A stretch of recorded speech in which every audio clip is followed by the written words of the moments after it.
કોઈ પણ પ્રશ્ન હોય 2 થી 3 વાર પહેલા વાંચી જવાનો, પછી દાખલાની શરૂઆત કરવાની હે ને। તારીખ 1/4/2018 રોજ શ્રી અમરે ₹102 ભાવે 6% ડિબેન્ચર ખરીદ્યા કે જેની દાર્શનિક કિંમત 30,000 હતી। વ્યાજ દર વર્ષે 31મી માર્ચ અને 30મી સપ્ટેમ્બરે ચૂકવાય છે। 31/3/2019 રોજ પૂરા થતા વર્ષ દરમિયાનના વ્યવહારો નીચે મુજબ છે। 31/3/2019 રોજ ડિબેન્ચરની બજાર કિંમત 95 હતી। AS 13 મુજબ ફીફો પદ્ધતિએ રોકાણ ખાતું બનાવો।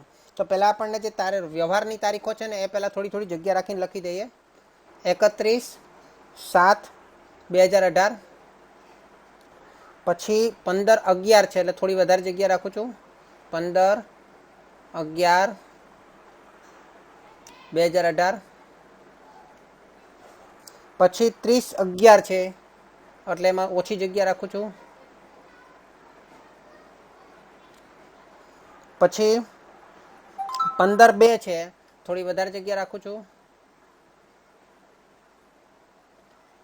19। હવે વ્યાજની તારીખો વચ્ચે મૂકી દઈએ। 31 માર્ચ ક્યાં આવશે? એક તો સૌથી પહેલા આવશે,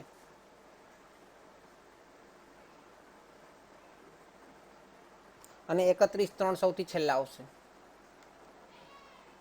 કારણ કે વર્ષ પૂરું થવાની તારીખ પણ એ જ છે। 30મી સપ્ટેમ્બરે ચૂકવાય છે, 30મી સપ્ટેમ્બર 30/9 એટલે અહીંયા વચ્ચે આવશે। આ વ્યાજની તારીખ થોડી અલગ બતાવું છું મેં રાઉન્ડ કરીને, તમે અલગ રીતે પણ એને બતાવી શકો। અને વચ્ચે 4 વ્યવહારની તારીખ છે। આ વખતે પ્રશ્ન એ છે કે તારીખમાં પાછું 15 તારીખ પણ છે એટલે અડધો મહિનો પણ ધ્યાનમાં લેવો પડે, બરાબર છે। ચલો તો હવે આપણે શરૂઆત કરીએ। તો સૌથી પહેલી કઈ તારીખ આવે છે? 31/3/18। તો 31/3/18 તો વ્યાજની તારીખ છે અને શરૂઆતની બાકી પણ કહી શકાય, પણ આપણે કોઈ આ વખતે શરૂઆતનો સ્ટોક છે, શરૂઆતના રોકાણો છે નહીં, બરાબર। ત્યાર પછી 1/4/2018 રોજ ખરીદવામાં આવે છે એટલે 1/4/2018 અને કેટલાના રોકાણો છે? 30,000ની દાર્શનિક કિંમતના છે, લખેલું જ છે 30,000ની દાર્શનિક કિંમતના રોકાણો ખરીદ્યા। અને એની અંદર વ્યાજ સહિત કે વ્યાજ બાદની જરૂર નહીં પડે, કારણ કે છેલ્લે ત્યારે એને આગલે દિવસે જ વ્યાજ ચૂકવાયું હતું, બરાબર છે। 102ના ભાવે ખરીદ્યા હતા એટલે ખરીદી આપણે લખીએ તો ખરીદી 30,000ના કયા ભાવે ખરીદ્યા હતા? ડિબેન્ચર 102ના ભાવે એટલે ગુણ્યા 102 ભાગ્યા 100 એટલે કેટલા થશે? 30,600। હવે 30,600 છે, હવે જોઈ લો કોઈ દલાલી કે કોઈ બીજો ખર્ચો છે તો ઉમેરો। આ વખતે કોઈ દલાલીનો ખર્ચો આપેલો નથી એટલે કોઈ વધારેનો ખર્ચો ઉમેરવાનો નથી, બરાબર છે। તો આજ આપણી પડતર કિંમત આવી જશે એટલે આ ગણતરી પૂરી થઈ ગઈ। ત્યાર પછી કઈ તારીખ છે? આજ આપણી 1/4ની તારીખ આવી ગઈ, બરાબર। ચલો ત્યાર પછી કઈ તારીખ છે? 30/7 તો સોરી 31/7 31/7/18 શું કર્યું છે આપણે? 31/7/18 શું કર્યું છે આપણે? 12,000ની દાર્શનિક કિંમતના રોકાણો વ્યાજ સહિત ખરીદી, વ્યાજ સહિત ખરીદી, બરાબર છે। તો 31/3/2018ના રોજના રોકાણો 12,000 વ્યાજ સહિત ખરીદી છે એટલે 12,000ના રોકાણો કયા ભાવે ખરીદવામાં આવ્યા છે? 98ના ભાવે એટલે ગુણ્યા 98/100 કેટલા થશે? 12,000 ગુણ્યા 98/100 કેટલા થશે? 11,760, બરાબર। પ્લસ દલાલી, પણ દલાલી કોઈ છે નહીં, ઓકે। ચલો હવે એને આપણે શું કરશું? માઇનસ વ્યાજ સહિત છે એટલે વ્યાજ બાદ કરવું પડે તો આપણને પડતર કિંમત મળે। તો વ્યાજ કેટલું આવશે? 12,000ના રોકાણો પર 12,000ના રોકાણો પર કેટલા ટકાનું ડિબેન્ચર છે? 6%ના ડિબેન્ચર એટલે 6% ગુણ્યા કેટલા મહિના? તો કે છેલ્લે ક્યારે વ્યાજ ગણાયું હતું? 31/3 તો 31/3ની એટલે ત્રીજો મહિનો નહીં ગણે, ચોથો ગણાશે, પાંચમો ગણાશે, છઠ્ઠો ગણાશે અને સાતમો ગણાશે, કારણ કે એની એક છેલ્લી તારીખ છે એટલે 4/12 એટલે કેટલા થશે? 240. 240. આ આપણે વ્યાજ બાદ કરી દઈએ એટલે કેટલા થશે? 11,520. બરાબર છે. એટલે આની પણ ગણતરી પતી ગઈ, કારણ કે દલાલી આમાં નથી એટલે ગણતરી થોડી વધારે ઇઝી થઈ ગઈ, નાની થઈ ગઈ. ચલો ત્યાર પછી કઈ તારીખ છે? ત્યાર પછી વ્યાજની તારીખ છે. એટલે 30/9/2018 મળેલ વ્યાજ. મળેલ વ્યાજમાં શું થશે? તો કે આપણી પાસે કુલ રોકાણો હાલમાં કેટલા છે? 30,000ના શરૂઆતમાં ખરીદ્યા, બીજા 12,000, 30 ને 12 42,000ના રોકાણો છે. 42,000ના રોકાણો પર 6% લેખે કેટલા મહિનાનું વ્યાજ ગણાશે? તો કે 30/9 ની પહેલા 31/3 એટલે 6 મહિનાનું વ્યાજ ગણાશે. 6 મહિના થાય ને? ઓકે, તો કેટલા થશે? 21 × 6 1260. ઓકે, તો વ્યાજની પણ ગણતરી થઈ ગઈ. ત્યાર પછી શું થશે? ત્યાર પછી કઈ તારીખ છે? 15/11/2018. અડધો મહિનો થયો. કઈ વાંધો નહીં. 15/11/2018. પહેલા તો શું છે? કેટલાના રોકાણો છે? 22,000ના રોકાણો છે. હે ને?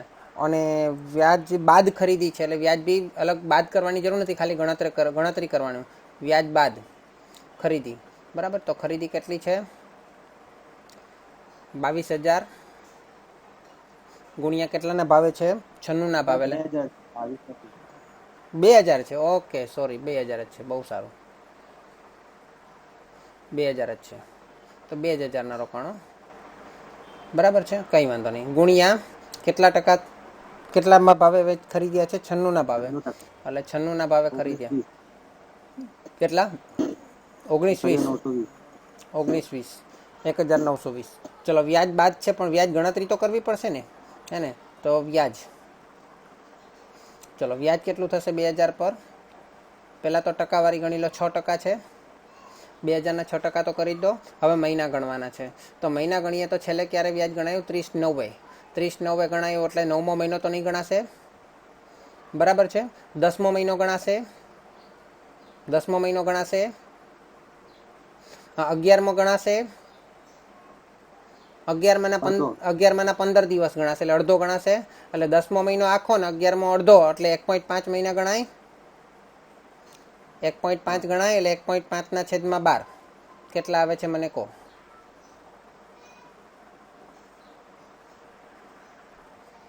15 રૂપિયા વ્યાજ આવે છે. શાબાશ, ક્લિયર થયું? ત્યાર પછી કઈ તારીખ છે? 30/11/18. 30/11/18 શું કરવામાં આવ્યું છે? વ્યાજ સહિત વેચાણ 22,000નું. 22,000નું વેચાણ વ્યાજ સહિત છે. ઓકે, તો પહેલાં તો વેચાણમાં 22,000 કયા ભાવે વેચાણ કરવામાં આવ્યું છે? 99ના ભાવે. એટલે ગુણ્યા 99/100 એટલે કેટલા થશે? 21,780. ઓકે, ચલો ત્યાર વ્યાજ સહિત છે એટલે વ્યાજ અલગ બાદ કરવું પડશે, છૂટું પાડવું પડશે. એટલે માઇનસ વ્યાજ, અને 22,000 ગુણ્યા 6% ગુણ્યા કેટલા મહિના? છેલ્લે ક્યારે વ્યાજ ગણાયું હતું? 30/9. તો 30/9 તો 9મો મહિનો તો નહીં ગણાશે, 10મો ગણાશે, 11મો આખો ગણાશે. 11માની છેલ્લી તારીખ છે એટલે 2 મહિનાનું છેદમાં 2/12 એટલે કેટલા થશે? 220. કેટલા? 220. હા. ઓકે, 220. તો 220 બાદ કરી દો. કેટલા થશે રોકાણના? 21,560. એમ આઈ રાઈટ? ઓકે, પરંતુ આ વેચાણ કિંમત છે, બરાબર છે?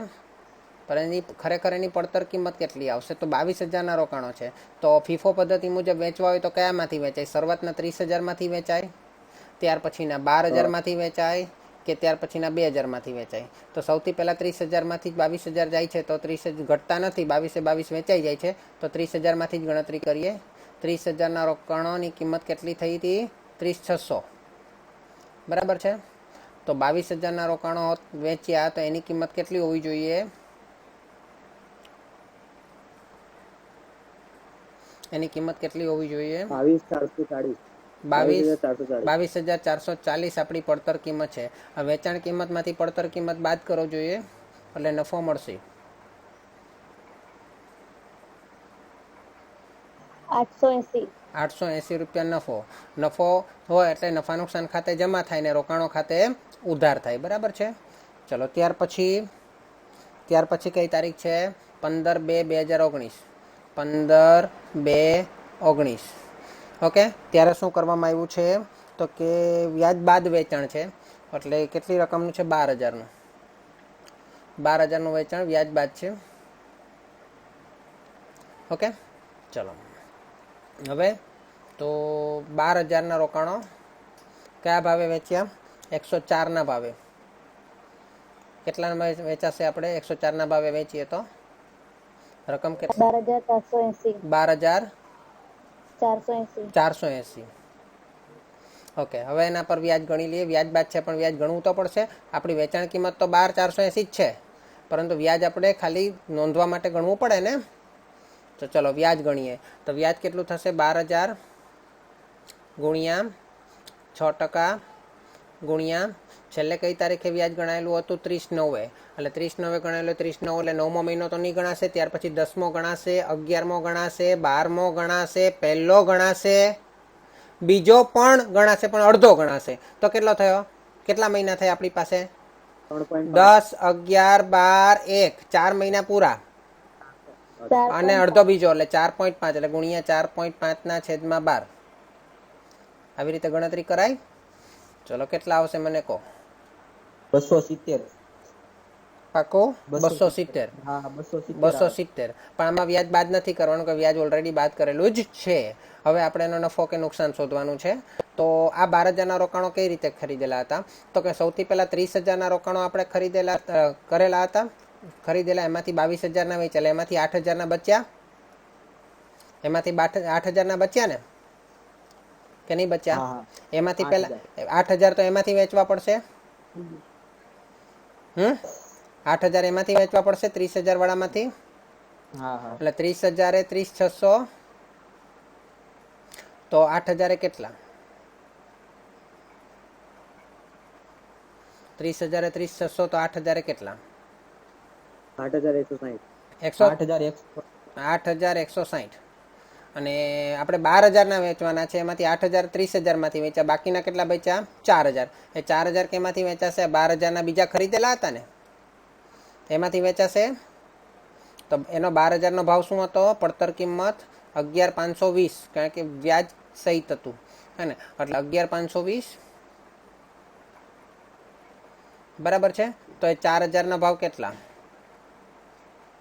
12,000 11,520. તો 4,000 એ કેટલા? 3,840. 3,840. અને આ બંનેનો સરવાળો કરો, કેટલા થાય? 12,000. એટલે 12,000ની પડતર કિંમત હતી, પણ આપણે વેચ્યા કેટલામાં? 12,480માં. તો નફો કેટલો થયો?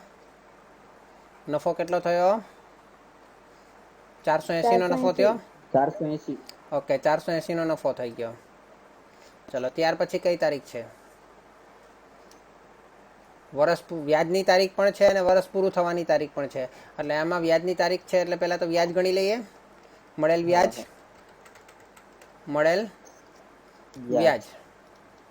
તો મળેલ વ્યાજ ગણાઈ જશે એટલે ચડેલ વ્યાજ આવશે નહીં.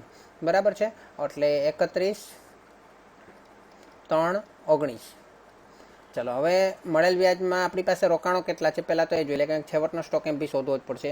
30,000માંથી પહેલા 22,000ના ગયા એટલે 8,000 બચ્યા. 8,000 બી ગયા.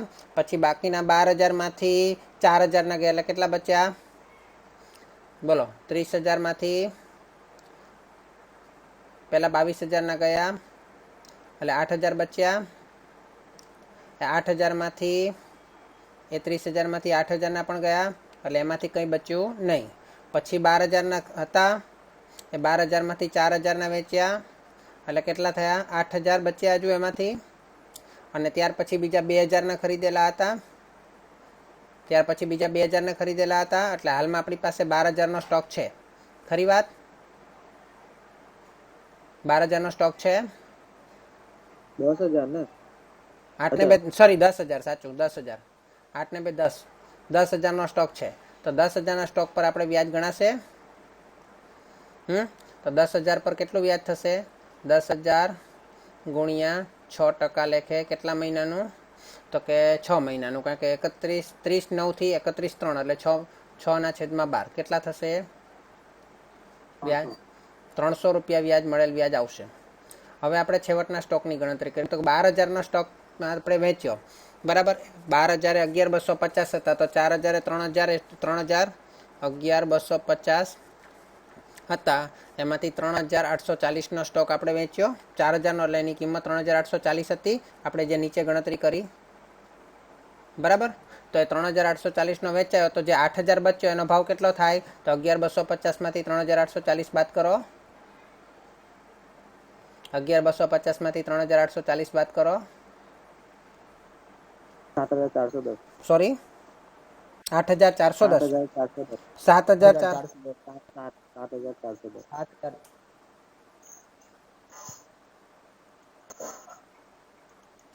7,410. 7,410. 7,410 આવે. 7,410. ઓકે, 7,410. અને જે 2,000નો રોકડ 2,000નો આપણે ખરીદેલા હતા એની પડતર કિંમત કેટલી હતી? 1,920, હે ને? પ્લસ 1,920. તો આપણી પાસે હાલમાં જે રોકાણો 10,000ના છે એની કુલ પડતર કિંમત કેટલી આવશે? સરવાળો કરો. 9,330. 9,330. તો 9,330 આપણને છેવટની બાકી આવવી જોઈએ. જરા જોઈ લઈએ. આપણે અહીંયા 11,250 નથી, મારી જરા ભૂલ લખવામાં આવી ગઈ છે એટલે થોડું ખોટું થયું છે. 11,250 નથી, 11,520 છે. 11,520 છે, હે ને? તમે જુઓ, આ 30,000ના 12,000ના રોકાણોનો ભાવ 11,520 છે, તો મેં 11,250 લખી દીધા હતા, એટલે તમારી બાદબાકીમાં ભૂલ આવતી હતી. 11,520માંથી આપણે 3,840નો વેચ્યો, તો કેટલા બચ્યા? 7,680. 7,680. અને પેલા 2,000ના રોકાણો છે એની કિંમત 1,920. અને છેવટનો સ્ટોક કેટલો આવશે? હવે સરવાળો કરો. 9,600. 9,600. આ તમારી દાખલાની બધી ગણતરીઓ પતી ગઈ. હવે તમે રોકાણના ખાતામાં આની એન્ટ્રી કરી શકશો ને? हाँ हाँ. करो करो. यहाँ पे हमको प्रॉफिट नहीं हुआ है. ये 21,560 में बेचा और 22,440 का मतलब हमारा पड़तर कीमत था. अपनी पड़तर कीमत थी ने 21,560 में वेचा तो 880 का लाभ नहीं हुआ, नफो नहीं थयो, खोट गई है. અને ખોટ જાય તો નફા નુકસાન ખાતે ઉધાર થાય ને રોકાણ ખાતે જમા થાય. જ્યારે નીચે આપણને 480નો નફો થયો છે, જે નફા નુકસાન ખાતે જમા થશે અને રોકાણ ખાતે ઉધાર થશે. બરાબર છે? આ છેવટનો સ્ટોક 10,000 છે, તેની પડતર કિંમત 9,600 છે, પરંતુ બજાર કિંમત પ્રમાણે તમે જુઓ તો 10,000 ગુણ્યા 95 રૂપિયા આપેલા છે બજાર કિંમત, એ પ્રમાણે કેટલા થશે? 95,000 થશે, 9,500 થશે. તો આ બેમાંથી જે ઓછી હોય તે લેવાની. આ બેમાંથી કઈ ઓછી છે? 9,500. બરાબર. તો હવે ખરેખર 9,600, પરંતુ આપણે કિંમત કઈ લખવી પડશે? બજાર કિંમત લખવી પડશે. 9,500 લખો. હા, તો 100 રૂપિયાનો ફેર આવે નહીં? 100 રૂપિયાની ખોટ જાય કે નહીં? क्लियर? 95 का था. लास्ट लाइन में दिया है डिबेंचर ની બજાર કિંમત 95 હતી. 31/3/2019 ના રોજ ડિબેન્ચર ની બજાર કિંમત 95 રૂપિયા હતી. લખેલું છે? મળી ગયું ને? ઓકે.